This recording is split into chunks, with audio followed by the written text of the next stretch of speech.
Happy African History Month. This is a makeup episode for February 24th. This is a makeup episode for February 24th. And I want to talk briefly about African kingdoms, African empires. Because one of the things I mentioned, and one of the reasons why I'm celebrating African History Month instead of just Black History Month, even though I think Black History Month is still an apt term, but people are confusing and misnomering Black History Month as African American History Month, because that's what Black African American, the so-called African American, isn't the only Black person, so Black would apply to both people that are from the United States and people that are outside the United States. We know Africans were transported to the Caribbean, to all over the world. And we know when we discuss the MAFA, the African Holocaust, it took place on the African continent as well. You got the apartheid, the colonialism, and so there are many aspects of that. But I want to talk about, I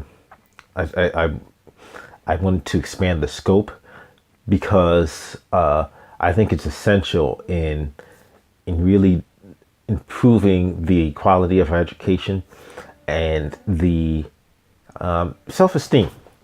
Now, some people will say, "Oh, you Black people are just so sensitive, so fragile. Why do you need to focus on the past to feel good about yourselves?" Humans, that's basic human psychology, and these same individuals fail to acknowledge how fragile their own psyches are, and are constantly need reinforcement in the terms of how they are constantly talking about their history, to the exclusion of all others. But one of the things I think is necessary to talk about these ancient kingdoms, to show the complexity, the richness of African history, and to dispel these notions about of this inferiority, and the advocacy of I don't want to say, it's not just advocacy, the promotion of white supremacy. Because if we take a look at African empires, we study African empires, we learn about African empires, we'll see how much contributions and the complexity, the intelligence, the value of African peoples to the world, and how we have our own rich history that can be learned from, that can be looked to and celebrated, and just it's part of the entire picture. Because to only, like I said, to only talk about European empires, isn't a complete picture. And so I just want to briefly talk about, touch on some of the ancient empires, and encourage us to, not just now, but now in the future, to continue to do research, to learn about these, to learn about kingdoms like Axum.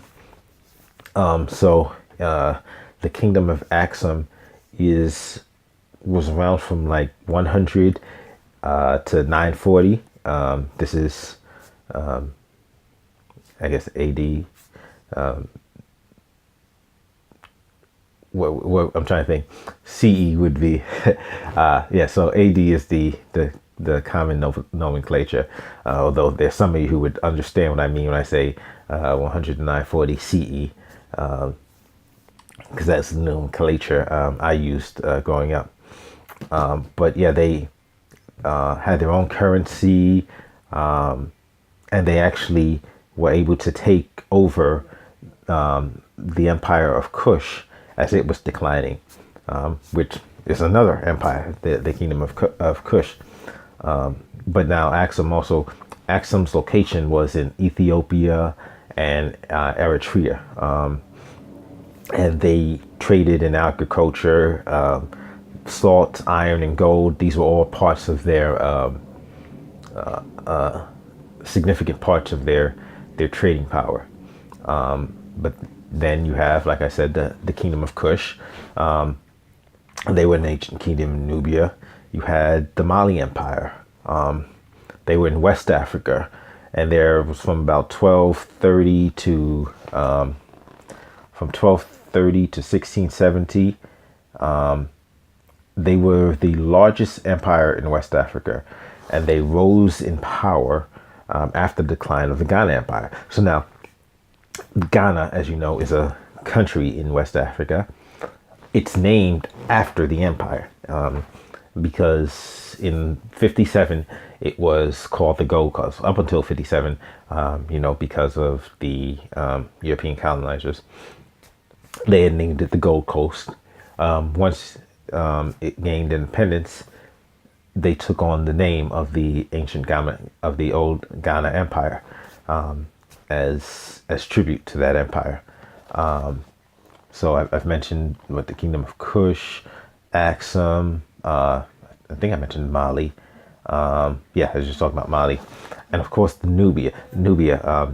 Everyone, you've heard people talk about Nubians, but Nubia was this area that had several empires within it, and these are all just areas and empires of ancient Africa that we can look at to just learn more. And quite frankly, you definitely don't have to be black to educate yourself about these. And one thing I wish I knew more about these areas, but because I don't know it now, that's no excuse for me to continue to know nothing. So I'm going to continue to delve deeper, do research, learn about these. And I think it's important for us to, once we learn about these, to make sure we're teaching these, talking about these empires to our children, because our history did not start in 1600 as slaves. That's a horrible precedent to set in terms of accomplishment and our self-worth. And it allows us to set the bar so incredibly low in terms of our goals and our progress. Because if you're comparing progress to starting at 1600 as slaves, like I said at the beginning of the month, then you're working at McDonald's, or at least you're getting paid minimum wage, but it's a paycheck. Yeah, it's progress. Whereas if we look at ancient empires where you had thriving civilizations that were at the forefront of world, of leading the world in things like farming techniques. It lets us know that we can do so much more, and we can strive for so much more. We should be striving for so much more. Wakanda is a fictional nation, but I think that idea is, and that's kind of let's say, hey, yeah, let me talk about empires, real African empires, rather than a fictional one in Wakanda from the Marvel Cinematic Universe, because we really do have to be focused on building something that will